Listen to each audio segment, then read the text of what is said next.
Hey everyone, welcome back to Cars Fuse. Today I'm exposing 15 common mistakes people make when starting their cars. Mistakes that could be silently killing your engine, draining your battery, and wearing out critical components. But don't worry, I'm not just going to tell you what not to do. I'll also show you the right way to start your car so you can keep it running smoothly for years to come. From revving your engine too soon to starting with a flooded engine. Yeah, it happens more than you think. I'm covering all the crucial tips that'll keep your car running smoothly and your wallet happy. Ready to learn how to start your car the right way? Let's get started. Alright, first up on our list, don't start your car with a hot engine. Now, you might be thinking, what's the big deal? Let me explain why this can be a major mistake. When you shut your car off after a long drive, the engine components, like the pistons, cylinder heads, and valves, are still super hot. If you immediately try to start the engine again, you're putting a ton of stress on the cooling system, which is designed to manage that heat after the car is off. Starting the engine too soon when it's still hot can lead to a number of problems. Here's what can happen. The oil inside the engine is already thin and heated up. When you start the car again while it's still hot, the oil can fail to properly lubricate all the parts it's supposed to protect, leading to quicker wear and tear. Over time, this can cause the engine to seize up or even cause expensive damage to the components. So, what should you do? Ideally, give your engine a bit of time to cool down before restarting it. If you're in a rush, just wait for about 5 to 10 minutes. This short wait will let the engine's temperature drop, so you avoid stressing out those delicate components. Trust me, your engine will thank you. Next up, avoid slamming the ignition key. Now, if you're driving a car with an old-school ignition key, you might be used to giving that key a little to get the engine started. But slamming that key into the ignition is actually a pretty bad habit that can cause some serious damage. When you forcefully jam the key into the ignition, you're putting a lot of stress on the internal components of the ignition system. The ignition switch is made up of delicate electrical contacts and a mechanical lock mechanism, and rough handling can wear those parts down much quicker than normal use. Over time, this can lead to faulty connections, difficulty starting the car, or even complete ignition failure. Instead of slamming the key, just insert it gently and turn with a steady hand. Let the key sit in place and turn without forcing it. That will keep your ignition system in top shape, and your car will start without issue. Alright, let's talk about air conditioning. Specifically, don't start your car with the AC on max. It might seem like a quick way to get the cool air blasting as soon as you start your engine, especially on a hot day, but doing this actually puts unnecessary strain on your car's system. When you start the car with the AC set to max, the compressor is immediately working at full capacity, drawing a lot of power from the engine right off the bat. This forces your engine to work harder than it should as soon as it starts, which can be particularly tough on your car's alternator and battery, especially if the car hasn't been running for a while. The AC compressor is powered by a belt connected to your engine, and when it kicks on immediately, it adds extra load on the engine. This can make your engine work harder to get everything moving.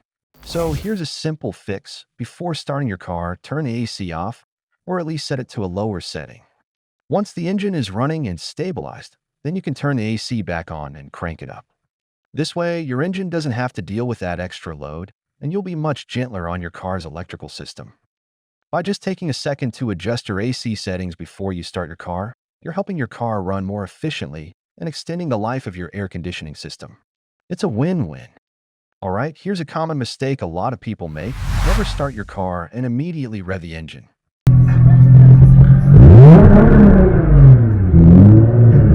Now, it might feel like you're doing the engine a favor by getting things going faster, but in reality, this can actually do more harm than good. When you start your car, the engine oil is cold, hasn't had a chance to circulate properly. The oil is what lubricates all the moving parts inside the engine, preventing friction and wear. But when you rev the engine too soon, the oil is still thick, and it hasn't fully moved into all the necessary spots. This means the engine parts aren't getting the proper protection they need.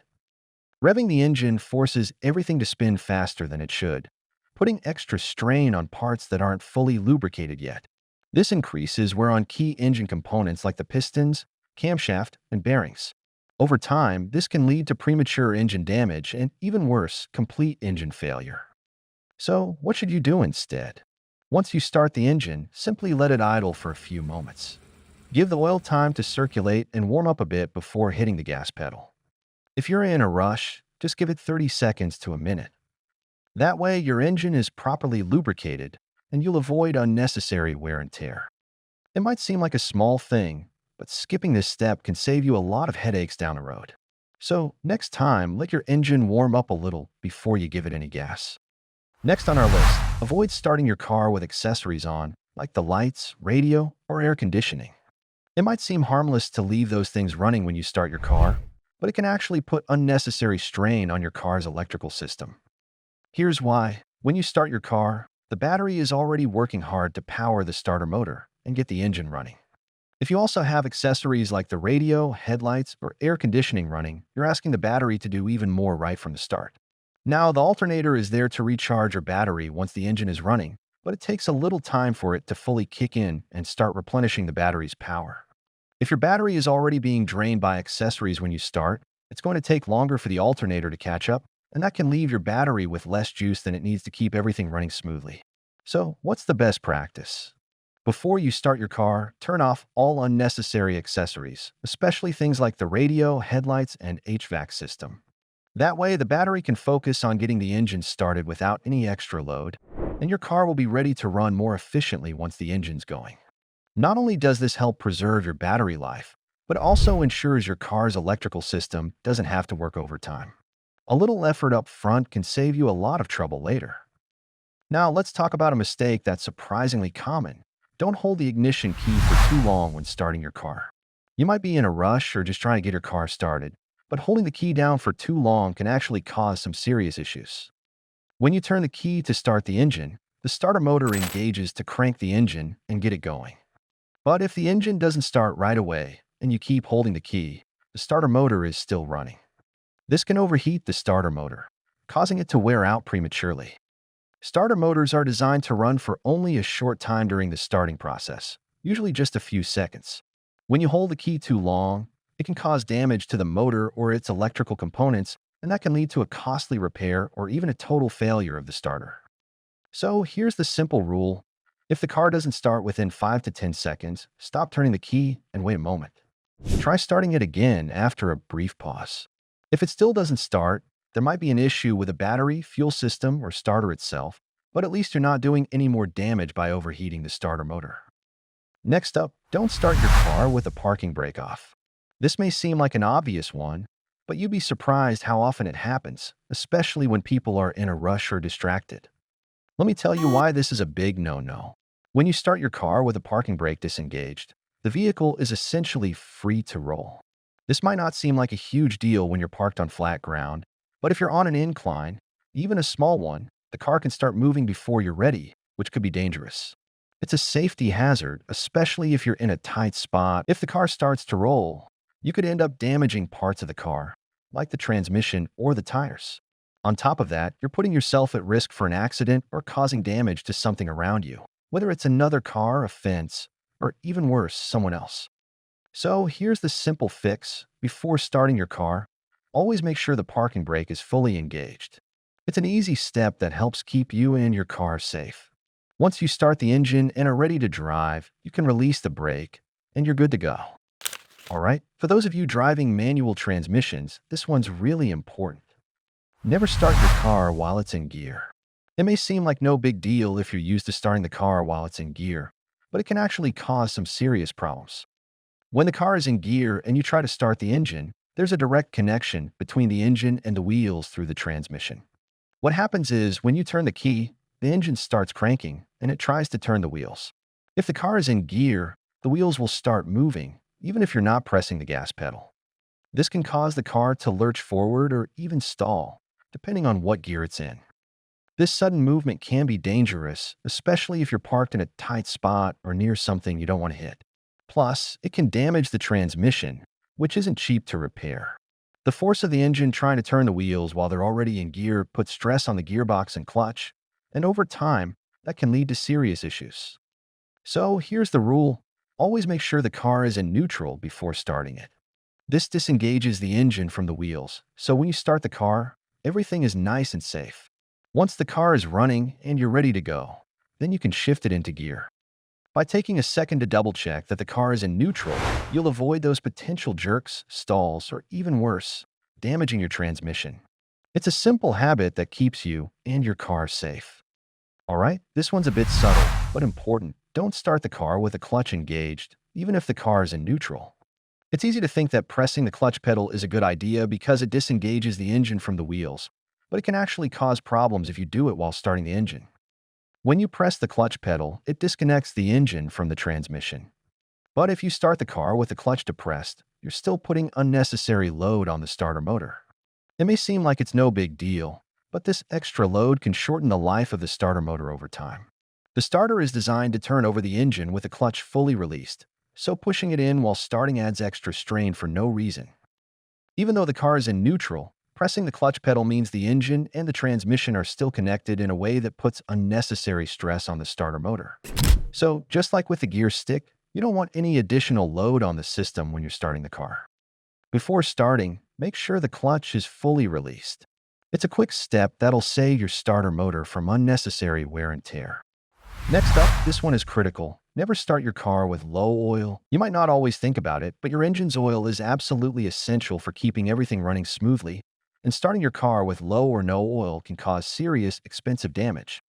Engine oil is responsible for lubricating all the moving parts inside the engine, reducing friction and preventing overheating. Without oil, or if there's not enough oil, those parts start to grind against each other, creating friction that generates heat. This heat can lead to metal parts warping, and in the worst-case scenario, the engine can seize up entirely.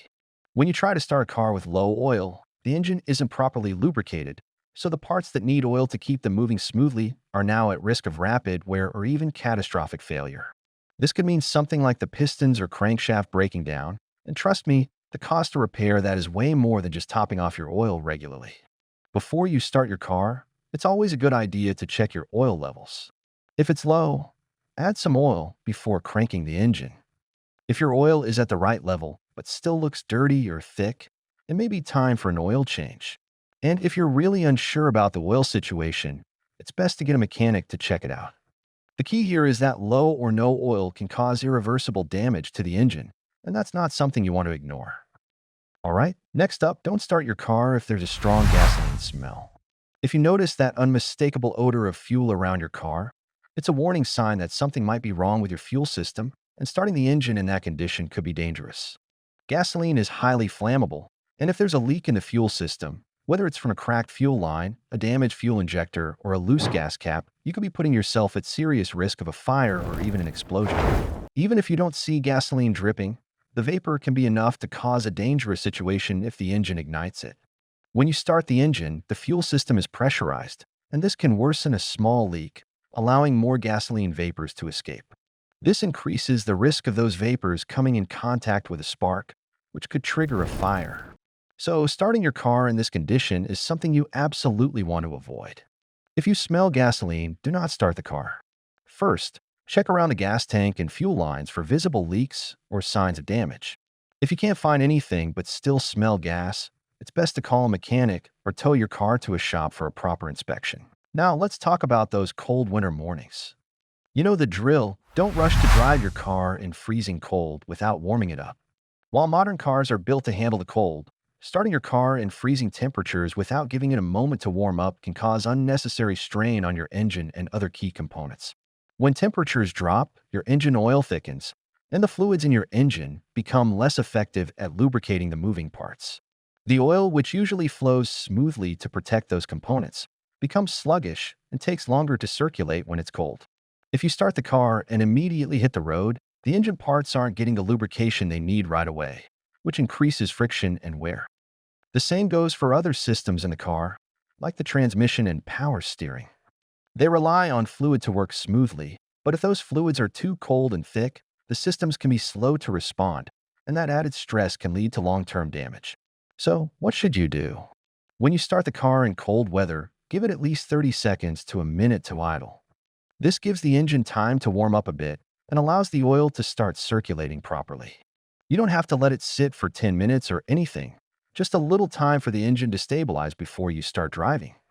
Now, this is one of those tips you hope you never have to use, but it's crucial. Avoid starting the car when it's flooded. If your car has been caught in floodwaters, don't even think about cranking the engine before assessing the situation. Here's why. Floodwaters can cause serious damage to your car's engine and electrical systems. When water gets into the engine's air intake, it can be drawn in through the intake system and cause hydrolock. This happens when water enters the cylinders, preventing the engine from turning over properly. Water isn't compressible like air, and when it fills the cylinders, it can lead to major damage, like bent pistons, cracked cylinder heads, or even a destroyed engine. Even if the water hasn't completely reached the engine, there's still a risk of damaging critical components like the alternator, starter motor, or sensors. And let's not forget about the electrical systems, which are highly sensitive to water. Starting the car in a flooded condition could short out these systems, causing even more expensive repairs. So, if your car has been flooded, do not attempt to start it. First, make sure the car is safe to approach. Floodwaters can be dangerous, and you want to stay safe. If the water is above the level of the wheels, it's highly likely that some of the car's vital components have already been submerged. Instead, have the car towed to a professional mechanic as soon as possible. They'll be able to assess the damage, drain the fluids, and inspect the engine and electrical systems for any water-related issues before any further harm is done. Now, this might sound like a minor issue, but it's actually super important. Don't use aftermarket key fobs or unlicensed parts for your car. Sure, they might seem like a quick fix or an affordable alternative, but they can lead to serious problems down the road. Let's start with key fobs. Aftermarket key fobs, those ones that aren't made by your car's manufacturer, might look like a perfect replacement for a lost or broken fob, but the truth is they're often not designed to communicate properly with your car's electrical system. They can lead to issues like unreliable signal transmission, problems with locking and unlocking, or even worse, they could cause problems with a car's anti-theft system. These unlicensed key fobs don't always meet the specific safety and security standards set by the car manufacturer, and they can interfere with the car's security protocols. In some cases, they could make your car more vulnerable to theft. And it's not just key fobs. When it comes to aftermarket parts, like brake pads, air filters, or engine components, while some of these parts might seem like great deals, they may not be made to the same quality standards as the original parts. While aftermarket key fobs or parts might save you money up front, they can cost you much more in repairs, safety, and reliability in the long run. Stick with OEM parts or licensed replacements that are specifically designed for your vehicle. These parts are made to meet the manufacturer's quality standards and ensure your car runs smoothly and safely. Next up, an often overlooked tip: don't forget to check your battery. Your car's battery is one of those things that you don't always think about, but when it goes, you'll definitely notice. And by then, it might be too late to avoid being stranded or dealing with a no-start situation. Car batteries typically last around 3 to 5 years, but just because they seem to be working fine doesn't mean they're in perfect condition. Over time, batteries can lose charge, develop corrosion, or even wear out due to extreme temperatures, driving habits, and age. A failing battery can lead to unreliable starts, dimming lights, and electrical issues, none of which are fun to deal with, especially when you're on the road. One of the first signs of a battery issue is corrosion around the terminals. You'll usually see a white powdery substance that builds up on the metal connectors. This corrosion can interfere with the flow of electricity and prevent your car from starting properly. So if you notice this, it's time to clean the terminals and check the battery's charge. You can easily test the health of your battery with a battery tester or a multimeter. A healthy, fully charged battery should have a voltage of around 12.6 volts when the car is off. When the engine is running, it should be between 13.7 to 14.7 volts, which means the alternator is charging the battery properly. If your battery voltage is below 12 volts, or if you notice signs like dimming headlights, slow engine cranking, or the check battery light coming on, it's time to replace the battery before you find yourself in a situation where the car won't start. Checking your battery regularly only takes a few minutes, and it's a small step that can save you a lot of headaches down the road. If your battery is showing signs of wear, don't wait too long to replace it. That way, you'll avoid the frustration of being stuck with a dead battery when you least expect it. So there you have it, 15 essential tips to keep in mind to make sure you're not starting your car in the wrong way. From checking your battery to avoiding those risky habits like starting your car with a hot engine or using unlicensed parts, these little things can go a long way in extending the life of your car and keeping you safe on the road. If you found these tips helpful, make sure to give this video a thumbs up and share it with your friends who might need a little car care advice. And don't forget to subscribe for more tips and tricks to keep your ride in top shape. Thanks for watching and safe driving.